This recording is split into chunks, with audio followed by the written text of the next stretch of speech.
You're listening to the Broadway Podcast Network. Like everybody says, oh, you got to pay your dues. I'm like, yeah, but I'm a leading man and I want to be the lead of the show. And that's who I am. So but that's what I not was taught, what I had in me. Like just in Spanish, it's espíritu protagónico.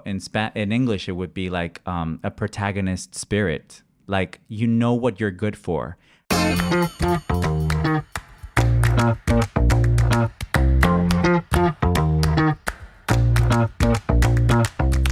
You know how people do like, oh, I never sing. I'm like, oh, I sing. Yes, I sing. You're like fucking enchanted. But not good. Like I sing like, oh my God, I'm gonna lose my shit. Like I do things like that. Yes. Yeah. Do we need to get him a little sometimes there we go. On purpose, I do it off key. I'm about to lose my shit. I'm about to lose my shit. Yeah, I like that. That was you trying to sing Red, Red Wine earlier. Red wine. I could do it as Celine Dion.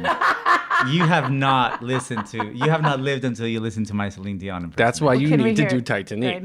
Right? But that's not the role they want me to play, though.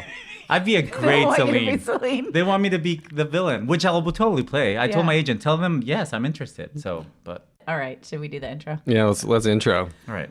Hi, everyone. Welcome to Was It Chance, the podcast about embracing opportunity and taking intentional risk for your creative life. I'm Heather Vickery, and I am live in New York City with my very good friend. Honk, honk, ooga, ooga, ambulance noises, police noises, Times Square. These are New York noises. Alan Seals is my name, and Heather and I started out as two perfect strangers who met by chance and embraced opportunity. Listen in as we chat with other successful people about the risks they've taken to put themselves on the path to creative success.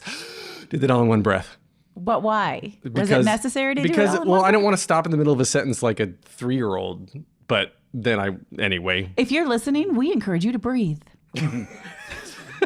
Brought to you by breathing.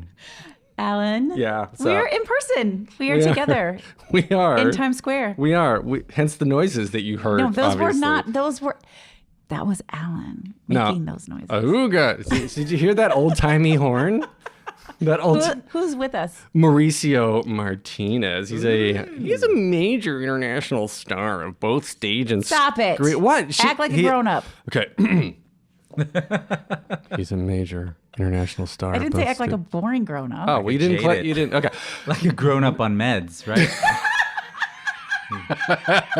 I felt some Xanax there, like totally, like just completely chill. I took a beta blocker. International star. Just like.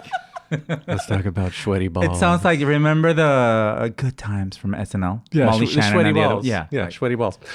Anyway, you've done some things on stage and screen internationally. Of course, you were in the Paper Mill Playhouse production of Unmasked, the music of Andrew Lloyd Webber. You were Emilio Estefan. I'm sorry, you as in the listener.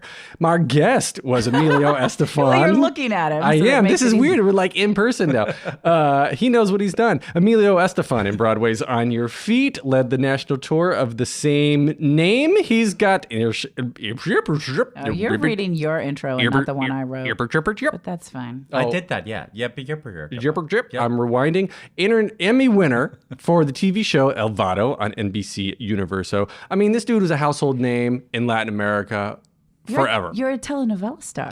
I used to be. Well, yeah. I gave it up. Isn't that a thing you keep forever? Like you can, it's like an Oscar. And they pay royalties, which is good. Every now and then I get a check. Mauricio Martínez. Ow!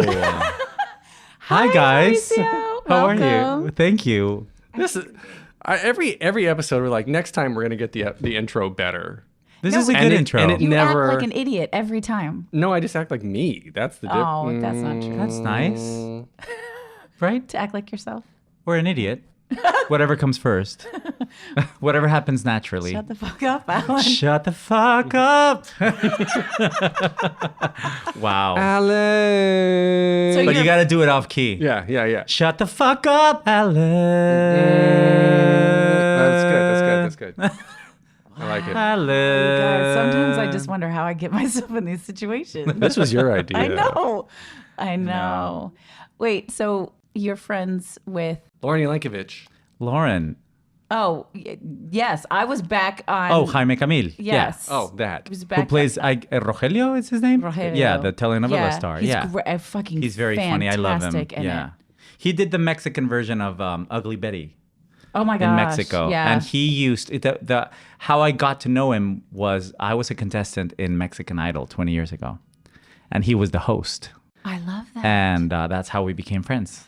Yeah. Okay, and so that's a fun tie into Lauren Ulankovich, who is our friend and previous guest who introduced us to you. Well, Yes, you already Lauren. knew Ellen, but because she was on Star Search. When she was like a little girl, It right? is like 16, 17? Yeah. Yeah. I think so. Okay, well, so this show is all about taking intentional risk for creative success, manifesting your dreams. I mean, that feels like a good place to start. Mexican Idol? Mexican Idol. That was 20 years ago. Yeah. Yeah, I did Mexican Idol. It's the Spanish franchise. It's called Operación Triunfo. It's kind of like Idol, but it's like if you put Idol and Big Brother together, that's the Spanish version. Because Wait. Latinos are very dramatic, as you know, and we like telenovelas. So they thought, oh, it's going to be boring to just have a competition. So they made you of live the together? same- Yes, which creates the drama, you know? Did it work? Yes, it worked. Super stressful and Because you're dramatic. locked in a house with these strangers that you never met and you all want to win. So, I mean, yeah, and like people start dating and having sex and course they do. stuff. I didn't. I was very well behaved. Are you sure? Yes. But I had worked on cruise ships before, so that helped. Because it's basically the same. Being in one of those shows, those type of shows is basically like being in a cruise ship because you're locked in a place You have with nowhere to strangers that you didn't choose. And doing your work, doing a job. So you got to make the most out of it. So, yeah. But there's cameras all the Everywhere. time, except the bathroom. But there were cameras like watching you sleep. So it's freaky in the beginning, Ew. but then you forget. By the third day, you're like running like around naked, don't not you? naked, but in your underwear. And you're like, oh shit, there's cameras. My mom's seeing me. So, yeah. Well, that's why you wouldn't want to have sex in the hallway. But You people just did it anyway, under the covers. I know. That's trashy. I mean, that's how all of those reality TV shows still do well. But that was 20 years ago, and I was fourth place. Congratulations. Thank you. Third runner-up. And it was fun. It was like basically the beginning of my career in Mexico. After that, I started starring in musicals and did telenovelas and recorded albums. And, I love that. then life brought me back to New York. Yeah. I was third runner-up in the Miss Indiana preteen pageant. Oh, wow. Nice. We have that in common. Fourth Kind place. of like Drop Dead Gorgeous, the movie. Yeah. Kind of like that. Yeah. Yeah. I love that movie, by the way. Isn't it the best movie? Have you ever seen that movie? It's so funny. No. Oh my God. You have not lived until you see that movie. That's it? We haven't lived until you've seen that movie. Yes. That's it. Okay, good to Yes. know. Because it's perfect. It's funny. It's witty. It's incorrect. Wait, what's your version I of don't what know. you haven't lived until you've seen? Oh, gosh. Schitt's Creek. I mean, okay. that's a good one. That's a good one. Yes. That's a good, like, that's not a movie though. Think No. of like a movie or movie franchise. Fuck. So much pressure. I don't know. I don't do well Funny with Girl. things like that. I mean, Funny Girls. I'm a Barbra Streisand fan too. of course. We saw, Alan and I saw Beautiful Noise, the Neil Diamond show last night, and they do You Don't Bring Me Flowers, and I was like, he originally did that with Barbra Streisand. Do you know the story behind that though? They hadn't recorded the song. She did her version, he did his version, and then a radio DJ did a mashup of them together. Shut up. And it became so famous that then they actually recorded a duet of it. Wow, that's a big Because deal. it was recorded in the same key. It's a interestingly beautiful enough, song. which is hard to do when you're like usually When women you're and Barbara fucking Streisand. well, it's different key, Yeah. but no, it was the same key. So yeah, and then it became a hit, and I think it won like the Grammy or something. did? Yeah, you don't bring me flowers. You don't sing me love songs. I cannot sing. I have a cold. Well, Neil Diamond's like, you hardly talk to to me me anymore. When you walk down when you walk through the door at the end of the day. And then Barbara's like, We're talking about off key. We are fully off key, and I have a cold. So that'll be fun to re-listen to. Have you ever met Babs? No, but I've seen her 5 times. Oh my gosh. Okay, those are life goals for me. I've seen her 5 times. I think she's old. Twice in LA, once in New York. No, twice in New York and once in Brooklyn. Which is still New York, but I mean, you kind of need a visa to go to Brooklyn sometimes. Yeah, because I just feel it's so far away sometimes. That's where we came from. Brooklynites. That's right. Let's go back a little to a young Mao.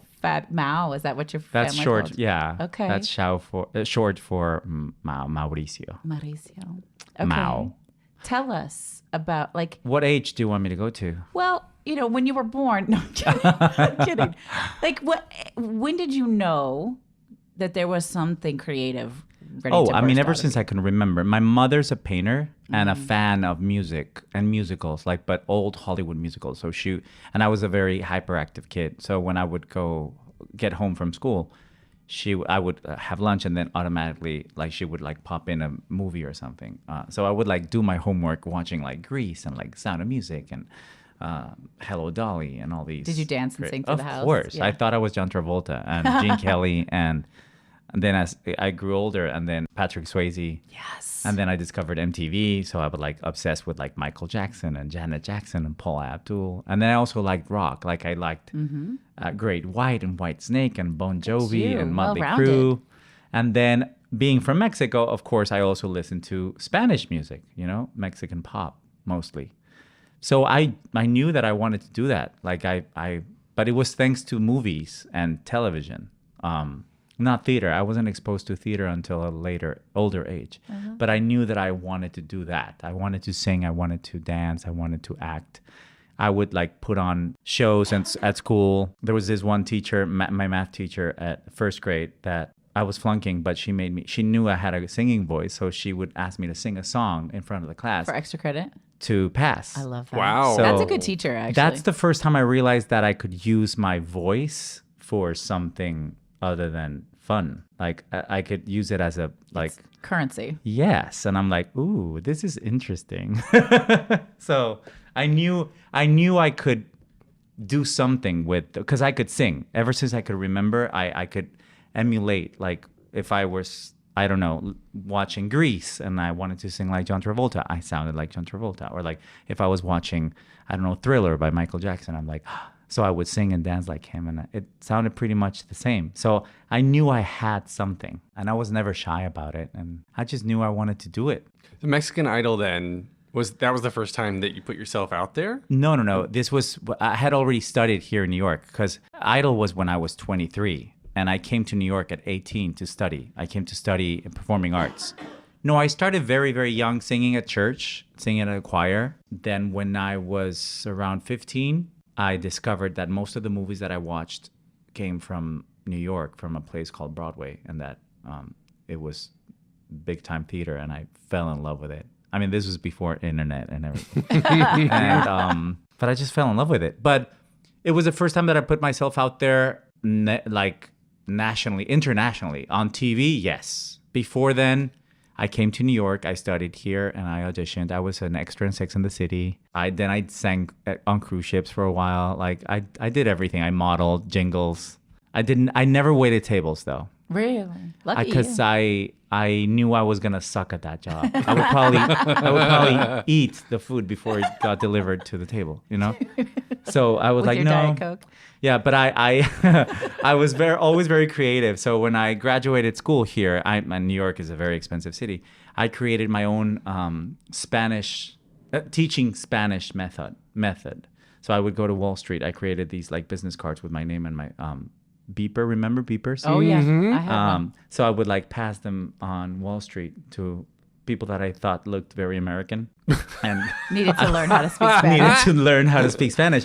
And some of them actually called, and I would charge $100 the hour. That's fucking brilliant. I was an expensive teacher. 20 years ago. And I would just basically do the alphabet and basic sentences that. I went to the supermarket and I drink water and I'm going to sleep and my name is blah, blah, blah. And little by little, they started speaking phrases. And so I did that for 2 years and made great money. How did you come up with that and idea? then I switched. I'm now I'm going to teach English to Spanish speaking. People. And I did that for 2 years. I was very, very creative. And I played a character. I'm not a teacher, but I'm going to play the role that I'm a teacher. So I would wear my glasses and everything. Not even needing glasses, but I had glasses. Oh, really? So I was a teacher. I love that. Mr. You would Mao. get into character. Mr. Mao. Mr. Mao. Yeah. So that's how I made a living because New York was, I mean, it's still expensive, but this is before I made money singing and acting, I had to make ends meet. When you were 18 and you decided to come to New York, were your parents like, yeah, go ahead? And no, I mean, at first, my dad supported me. My mom was scared. She said, I don't want you doing this. This is not for you. And I'm like, it is for me, Mom. But they kind of wanted me to stay maybe in Mexico and try and have a career over there. But I was like, no, my dream is to be on Broadway and I want to work in English. And I remember Salma Hayek had just moved to Hollywood and started starring in movies. She was doing Wild Wild West and started. That was a good movie. She was starting to become famous. And I'm like, if she did it, why not on Broadway? If there's a Mexican, she was basically the first Mexican to cross over big time in Hollywood 25 years ago. I guess. And back then, there hadn't been a single Mexican on Broadway, which is wild to me. Was she on Broadway? No. But just as an inspiration. Mao was. Right. Well, I know that. There's only been 3 Mexican-born leads on Broadway. Isn't that wild? That's crazy. And I'm one of them. That's wild. Yeah. Because Mexico's right next door. There should be more Mexicans on Broadway. Now there's a bit more, but leads. There's only been 3. That's insane. Yeah, Sara Ramirez, Bianca Marroquin, and me. Sara Ramirez in Spamalot. Bianca Marroquin in Chicago, and me in On Your Feet. Wow. There you go. There's some trivia there. You originated Emilio Estefan. No, I was a third and final Emilio Estefan on Broadway. So I closed the show, and then I took it on the road for a year, all over this wonderful nation. Yeah. Well, I saw it in Chicago. No, but I did Chicago. I did the whole run. Well, so you saw me. I did then. Yeah. Aww. It was like 4 years ago. It was. Yeah. Yeah. I have Broadway in It was Chicago. Freezing. Oh my God. It was freezing in Chicago. It's always freezing in Chicago. It's cold. It's so cold. I was going to live in Chicago. Did you know? No. Well, how would you know? I wouldn't know that. I mean, yeah, when you walked in, I just got this download. I'm like, he was going to live in Chicago. He was going to live in Chicago. Well, I can tell back by his in strut. 2013, I was going to live in Chicago. Why would you do that? Because my now ex-husband, who by then was my fiance, got an offer. He's in advertising, and he got a great offer to work in Chicago at a very famous marketing company. Mad Men Incorporated. Leo Burnett, it's called. Oh, I know Leo Burnett. Yeah, it's like big. Yeah. So, but then the offer fell through a day before our wedding, and we were getting married, so I could go with him. But I was like, no, let's get married still. Let's get married. When you were here in New York studying, yes. or on Broadway? So you're in New York. Uh-huh. You're teaching Spanish to English and English to Spanish. Spanish. When I was 19. When you were 20, 19. Yeah. And so a year ago. Right. It was like a year and a half, pre-pandemic. Yeah, just pre-pandemic. That's all. At what point, were you dealing with the rejection of the business okay, or were you like, did you show up and expect to just become the next Salma Hayek? I knew I was gonna make it. I didn't know how, but I had a time limit because when you're a foreign exchange student, you have a limited amount of time when you get a work visa when you graduate from an American school, university. In this case, it was a year and a half. So I did not go to open calls, or I did not go to I did not audition for summer stock or regional or dinner theater or anything like that. I would only audition for big stuff. Wow. Hoping. That's gutsy. Yeah, but I've always been gutsy. I love that about you. And I knew what I wanted. I'm like, I'm not going to do it. I know what I want, and I want the big stuff, and I want it now. You manifested the fuck out and of it. And I did manifest it. We're going to take a quick break. Stay tuned for more of the episode. 23-year-old Walt Mendez finally got his dream job, working in show business. The only problem is his new boss, a low-level talent agent with rageaholic tendencies.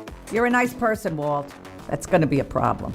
So listen, whatever your impulse is, do the opposite. When she has a heart attack on his first day, leaving him alone, clueless and in charge, he discovers some questionable financial dealings, led by her dentist husband. I'm literally doing root canals on anything with insurance. And he turns to his ruthless predecessor for advice. Walt, grow a pair. You're in the Hunger Games. Soon, his shady ex-boyfriend resurfaces, coming on strong and making the job suddenly more attractive. Am I making you nervous? A little. And it's turning you on, isn't it? All heard through his headset at the office, Rolling Calls is a hilarious dark comedy starring Julie Halston, Richard Kind, Dan Rosales, Matt Doyle, Wesley Taylor, Luis Miranda, Aaron Davey, Brittany Mack, Andrea Macassette, and more. Get ready for Rolling Calls at bpn.fm/Rolling Calls or everywhere you listen to podcasts. And now we're back. I mean, life took me back to Mexico after I landed a job at a cruise line, making extraordinary money. It's stupid. And traveling the world. Stupid how much you get paid doing this that. was 2000, the year 2000. So it was much more. Like, you made tons of money, tax-free, and you get to travel all over the world, and you get to do... And you have no expenses. Like Broadway caliber show. So I did it for a year. And then I moved back to Mexico because my visa had run out. So, and my dad was diagnosed with cancer, terminal cancer. So I went back home. Then my dad passed away, and I had never tried Mexico City. And when you think about Mexico City, it's basically like if you were to put New York, Washington, LA, and Miami in one, that's Mexico City for Mexico, because everything's there: entertainment, politics, fashion, everything. Oh yeah, everything. So I moved to Mexico City, and I made it almost immediately because I had my New York training that made me a shark, because this city makes you like, it's like you're made out of iron, like just like so strong and so ambitious and so driven. And yeah, so I hit it big right away in Mexico, which was amazing after many, many years of hard work and pretending to be an English and Spanish teacher here in Manhattan. But you actually did it. Yes, I did. I hope I did teach someone to speak either language, either Spanish or English. I love that you were charging $100 an hour. Like that's a lot now. I'm a coach. And that was $19.99. That's what I'm saying. I'm a coach, and I have a hard time getting people to charge that much. And cash. Per hour. I'm like, yeah. Cash Well, because back only. then there was no Venmo, there was no internet. Internet was starting. Show up. But you remember when you had to, had to plug in your phone line and like, Yes. You've got mail. Was that you? Yeah. No. Was it? I think that's amazing. So when you talk about dreaming, manifesting, taking intentional risk, let's just talk for a second about what you said, which was, I don't want to do any of that little stuff. No. I only wanted to go big. And never. Who are you? That you did, like, that's amazing. I'm You're Mauricio Martínez. No, but never though. Never. I was like, what for? What's the, like, everybody says, oh, you got to pay your dues. I'm like, yeah, but I'm a leading man and I want to be the lead of the show. And that's who I am. So but that's what I not was taught, what I had in me. Like just in Spanish, it's espíritu protagónico. In English, it would be like a protagonist spirit. Like, you know what you're good for. I am not good blending my voice and like mix. It's kind of like in a chorus line. Remember a chorus line, the role Cassie? Like that I see that show. I'm like, I know her. I understand her because that's me. And it's just how you are. It's not being egotistical or like you think you're better than it. No, it's just knowing what you're good at, you know? So I've never been in the ensemble. I've never been an understudy. I've never been a swing. I've always been in theater. I've always been the lead because that's what I'm good at. Where did that come That's from? my type. That's my voice. That's my physique. That's what I am. But where did that mentality come from? Because I think my mom had a lot to do with it.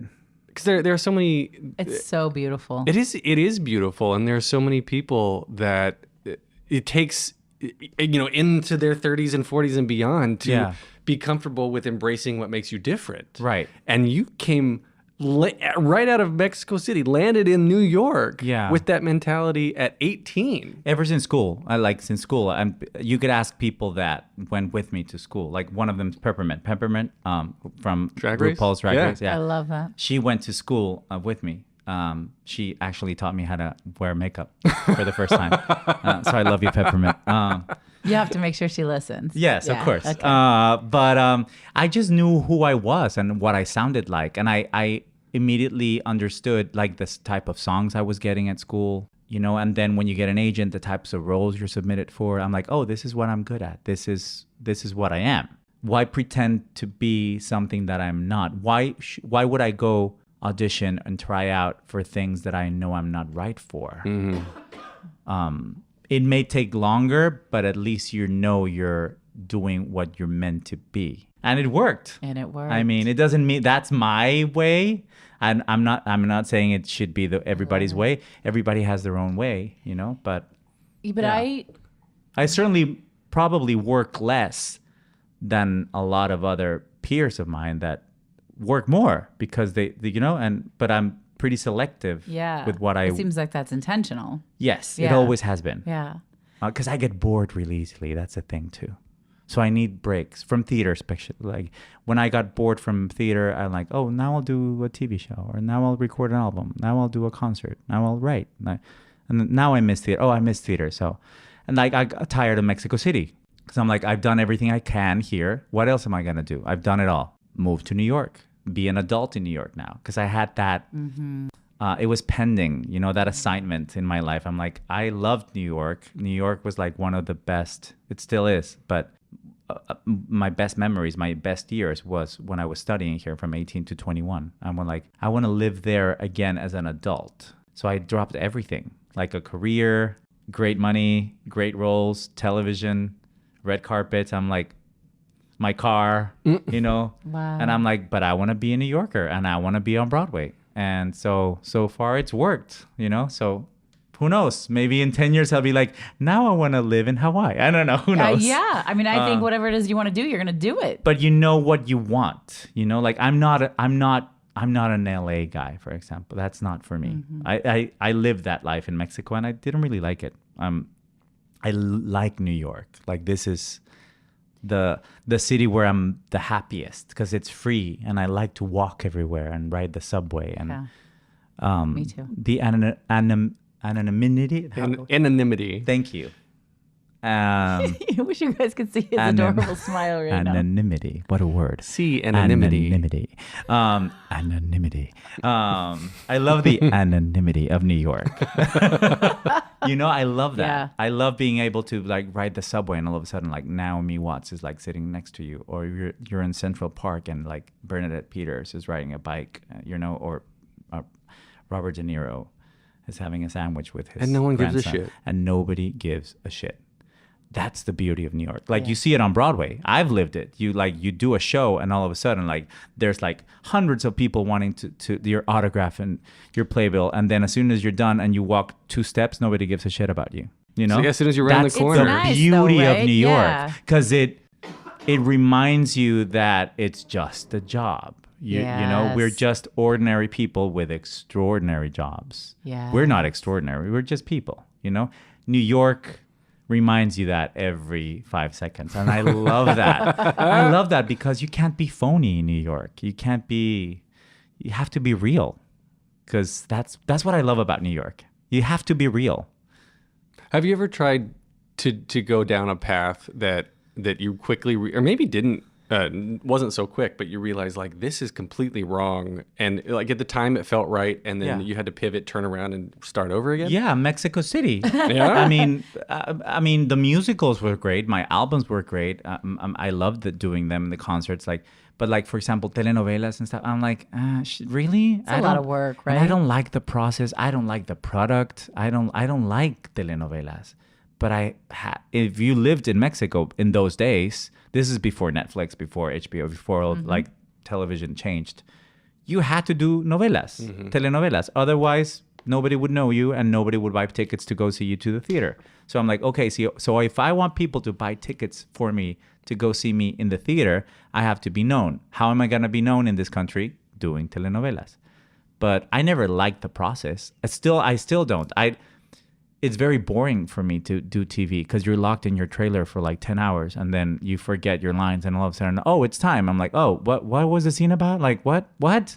And in theater, you just know that for 2.5 hours, you're going to go to the theater, put your mic on, stretch, vocalize, do a show, and then you're home. Like you press play. You know that you have like those 3 hours, and then the rest of the day you're free, and it's very different. And I like the process better, and I like the audience.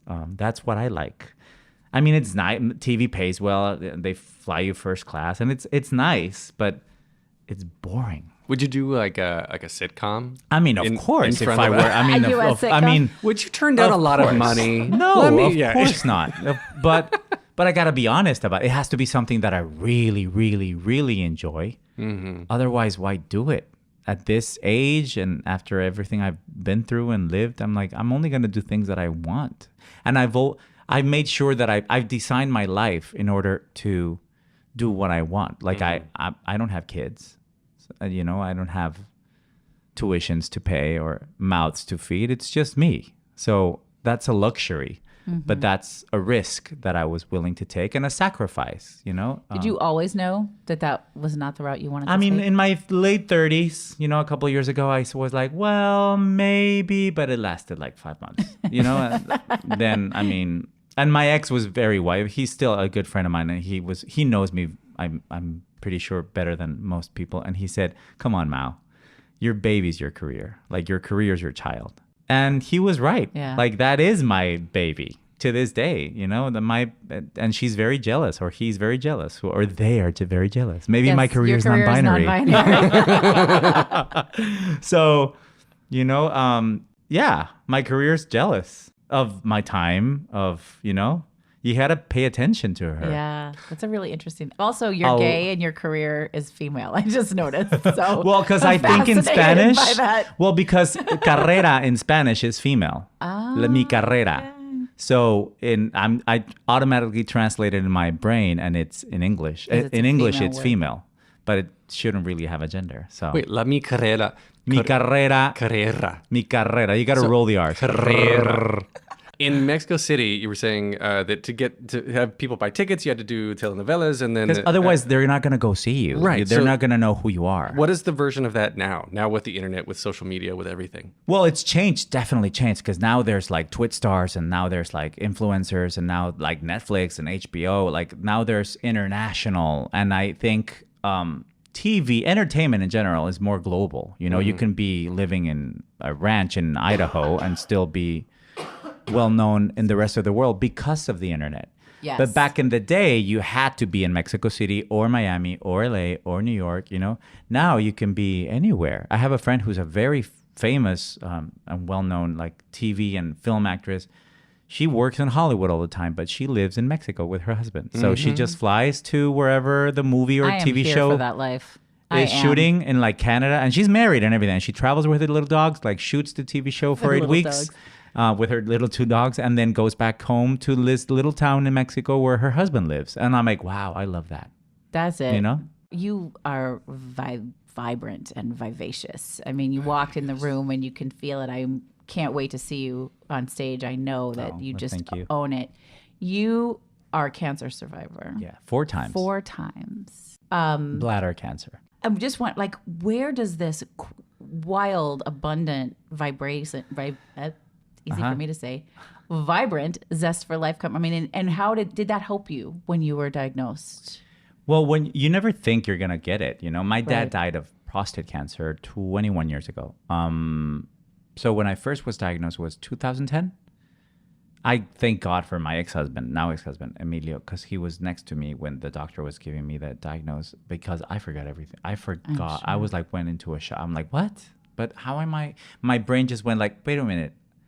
I'm shooting a TV show, telenovela, and I'm doing this musical, and I'm recording how am I going to be on stage? Like, what? Like, I can't have cancer. I don't have time for this right now. Mm-hmm. And so I went into like shock, but he remembered everything. Like, where was it? Where the tumors were? Because I had 5 tumors. So I went into survival mode, and I focused on getting better and getting back on stage. That's what I did. But I was very fortunate because I had lots of love surrounded me, like my best friend, my mother, and my ex-husband. Those were my 3 pillars, that really got me through it. And my faith in God and in life, and in myself too, and wanting to be back on stage, like wanting to be back on stage and singing, and not letting it kill me. I was also fortunate because it was discovered in time, but I still had to go through chemo and everything, and it was very scary. That was the first time. And then they came back 3 times. Yeah, that's what I'm like, okay, the first time they tell you have cancer, it's devastating. The second time, it's probably like, what the fuck? Like, we did this. By the 4th time, how are you not like just fucking angry? The 4th was because number 2 and number 3, I was like, okay, just take the tumor out and let me go on with my life. This is not going to kill me. So I was shooting a movie the second time around. The third one, I was doing a show. And I was just like, okay, get the tumor out and I'll do chemo. And I was like, okay, I'll keep on living. The 4th one was the hardest, I think, because it hit me the most. Because I was on the tour of On Your Feet. I had already made my Broadway debut. I moved to New York. I was in the middle of tour.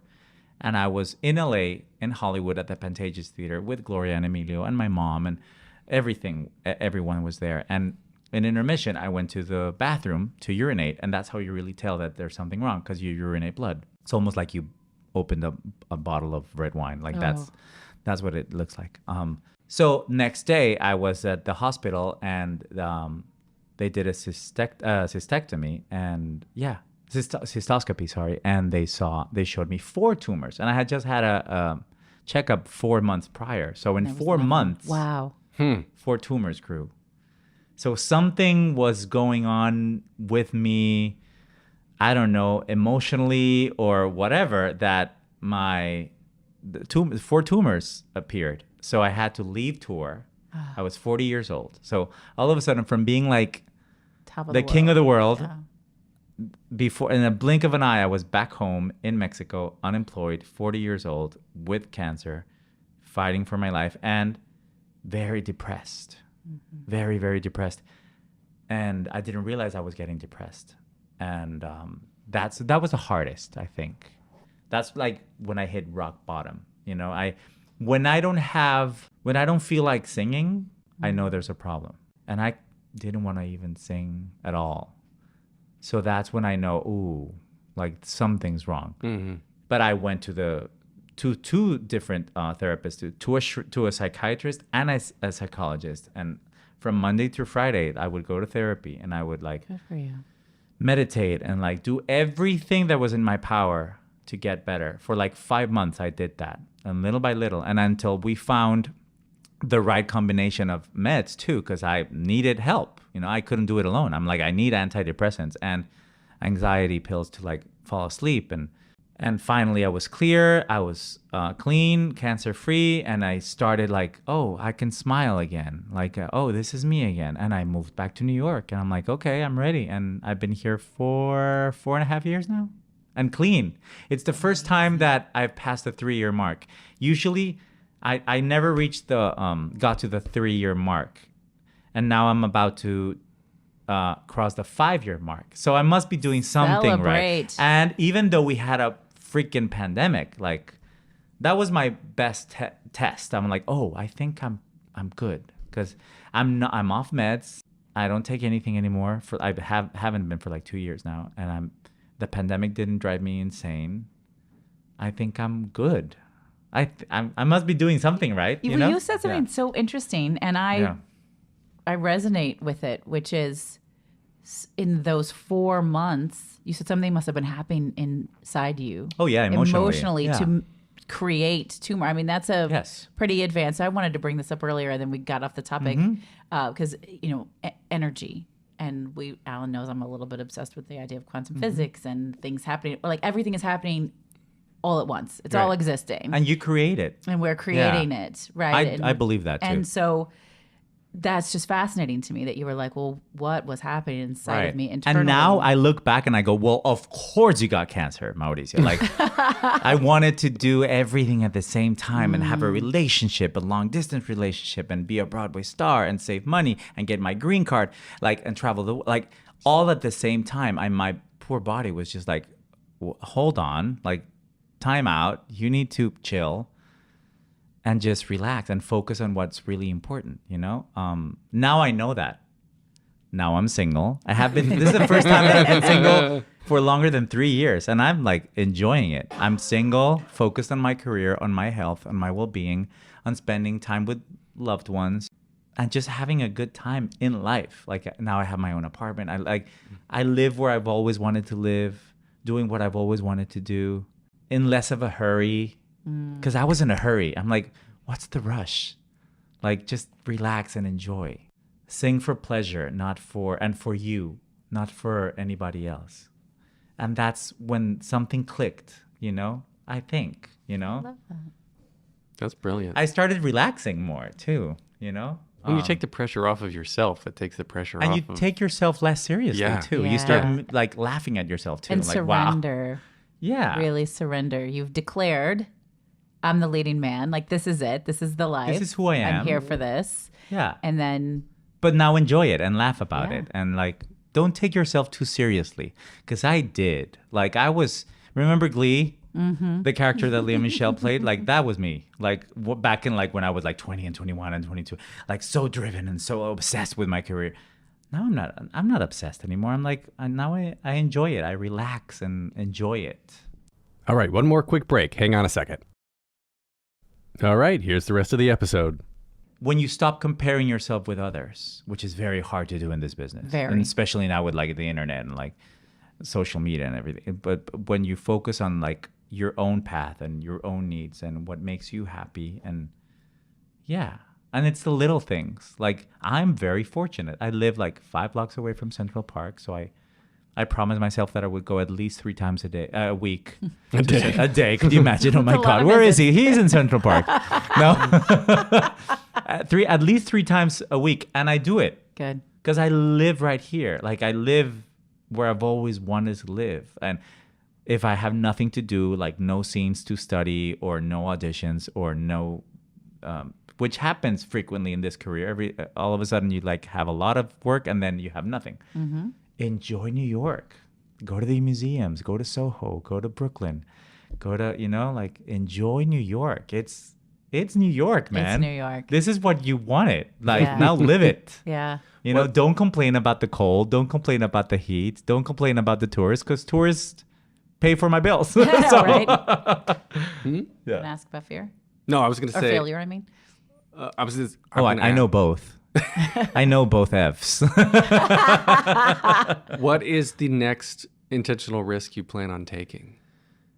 My next intentional risk, I plan on not taking. Wow. You plan on taking. On taking. You want to calculate... Calculated intentional risk. Yeah. Ooh. That's a very good question. Put it out there in the universe. Staying put in New York, where I need to be. Because then the Latin world, which I'm also a part of in Spanish, like Telemundo, comes to seduce me every now and then. Like, ooh, come do a TV show and blah, blah, blah. And make great money. But that's not the market that I'm interested in anymore. Mm-hmm. Like, I'm planting the seeds in the language and in the city and in the business that I want to be in. Mm-hmm. Because what happens with people like me, that like we speak 2 languages, we are with both, we have both cultures. It's easy to get confused. Like, oh, well, I'm going to go do Spanish shows now. So, oh no, now I'm going to go do English. But then you lose focus. Like, focus on what you really want. What is it that you want? Okay, I want to win a Tony. I want to be on Broadway. Yes. So focus on that. English, not Spanish. Which is very hard, because Spanish is right, like it comes back every 5 weeks. It's like, oh, you want to come do this? Like, and it pays so well. And I go, I want to buy an apartment, but I gotta stay where I want a career. Well, you know yourself. I have to. Yeah. At least now, maybe in 10 years, I'm like, well, at least, because these are my best years. Mm-hmm. I've reached an age where I have 10 to 15 years where the roles that I've always wanted to play are finally there for me. Like, I've always wanted to play the role, like Chain, Evita, Phantom, like, you know what I mean? Like A Man of La Mancha, Cervantes, like Kiss of the Spider. All the roles that I've waited to be right for, I'm finally right for. It'd make a great Christine So Daae. now, don't tempt me. But so, I mean, I gotta stay put and stick around, which is a risk that I'm willing to take. Sure. Because it's not easy. Trust me, it's not easy. Well, I see my friends back home, like in like the luxurious lives in Mexico and like making great money doing TV. And but that's not what I wanted. I have had that and I didn't want it. But every now and then I miss it. I go, oh, that was so comfortable, you know? Like comfortable. As I push snow. Everything you really want is just on the other side of uncomfortable. Right. So, and that's not where I live. That's where I've never lived. In comfort. Never. Yeah. I don't like it. I can see that. Which is so weird. It's like no, I can. Well, because you can tell. I think it's masochistic. I don't think so. Just from the time we've spent together, maybe because we're in the same room, I think you can tell that that's not where you'll grow. Right. Period. You won't reach the dreams, and it's not gonna make me happy. Because I've always wanted to be exactly where I am. So you're so confident. Getting the auditions and getting the appointments that I've now getting finally. I'm like, don't move. This is where you want to be. Yeah. It's very easy. Failure. I've known it. But you don't give off any failure vibes. Oh, but I've known it. I've known it. What happens? Like, can you share? But I don't see. But failure is an interesting term because it doesn't exist. It does and it doesn't. You know, I believe in lessons that you learn. Me too. You know what I mean? You see it as failure is very immediate, but it vanishes really quickly. The lesson is what stays forever. You know, you may not get a part, and or the show that you're in closes, or the album you release doesn't sell, or the concert, like you didn't sell any tickets, so you got to cancel. Like that could be a failure, but then it's a blessing in disguise if you know how to open your eyes and be aware for the signals and be like, oh, I needed to go through this in order to get to the other place or meet this person. So failure is like, I mean, I don't really believe in failure. Me either. Because I believe in energy too, and what you put out, you get. So just even saying the word, I'm like, I don't like the word. It's not a mistake or a failure. Like, I'm a divorced man. It doesn't mean that the relationship failed. It was beautiful for 6.5 years. And then it didn't serve you anymore. It worked. And then at the end, it transformed into something else. But it didn't mean I failed. You know what I mean? Like, so, but we're trained, like when we're kids, we're trained that way in school. Like, oh, you failed math. Well, yeah, but I didn't fail. I tried. And I learned to study more and like pay attention. Right. Like, you know what? Instead of watching MTV and pretending math, practice math. Like, you know what I mean? Yeah. Like, so it's there's always a lesson to be learned, but it's our ego that gets in the way. And there's 5 grades. I sound like Deepak Chopra now. Read my book on how not to be a failure. Where can we find you online? Find your music? You can find me on any platform, music-wise, Spotify, iMusic, all those. I have 2 Latin pop albums available. I'm working on my 3rd album in English now with Broadway Records. And you can stream my TV show El Vato on Netflix and Señora Acero also on Netflix. I'm gonna do that with my kids. They're gonna get a kick out of that. We it's gotta fun. take a picture and they have subtitles. If they're not fluent in Spanish, they have subtitles in English. So that's fun. And I have a concert at 54 Below next year in March 5th, and I'm developing 3 musicals right now, and just wrapped up a TV show that streams next year. So I'm very happy. There's a lot of things happening. Calm before the storm, before everything pushes out. Yeah. This has been so much fun. Thank you for spending some time with us. Thank you for having me. Thank you. You're such fun energy to be around. And it's such a nice interview because it's not really about like career, which is refreshing. It's about other stuff. I like that. Good. Yeah. Glad. It's almost like going to therapy. Right? You hear that? Oh boy. Do not tell Alan that he's like being at the therapist. No, don't speak, Alan. Shut the fuck up. Alan. Alan. Yay, what a great way to close the show.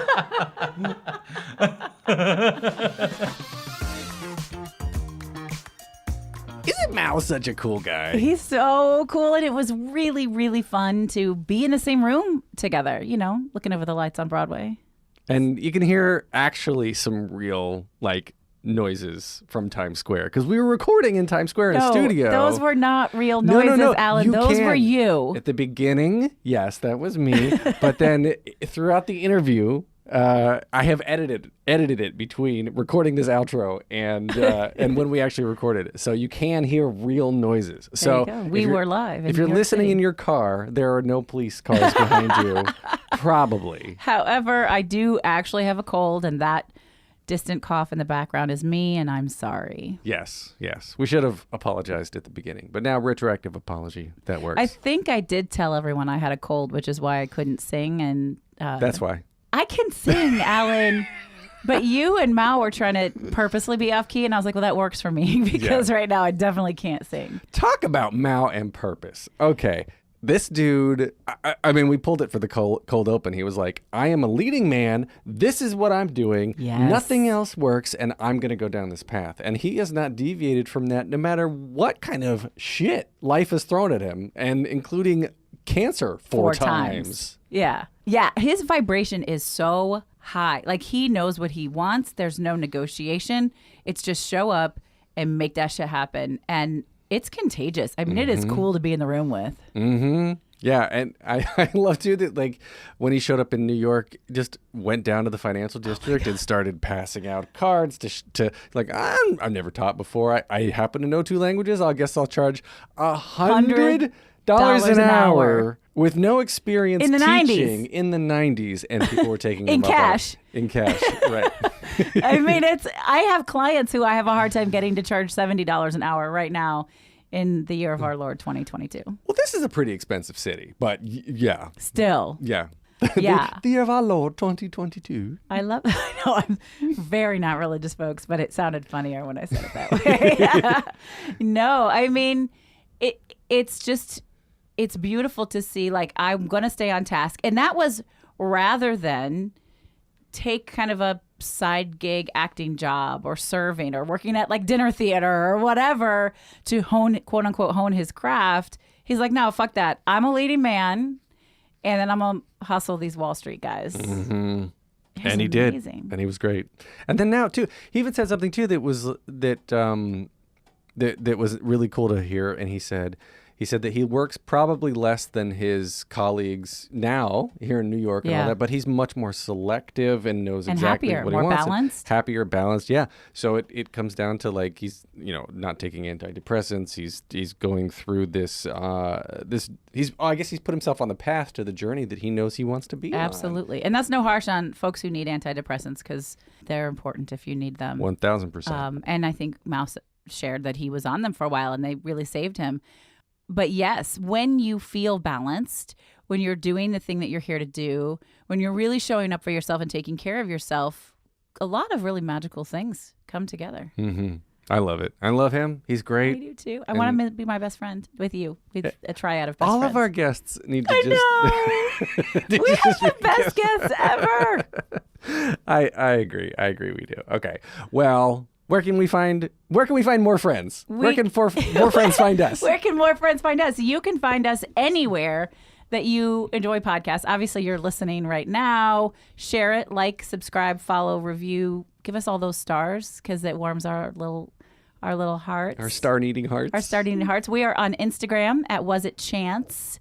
And what's the email? What's the website and the email? wasitchance.com is the website, and wasitchancepodcast@gmail.com. Shoot us a note. Let us know you're listening. Yeah, let us know you're listening, and how are you manifesting your success? What risks are you taking?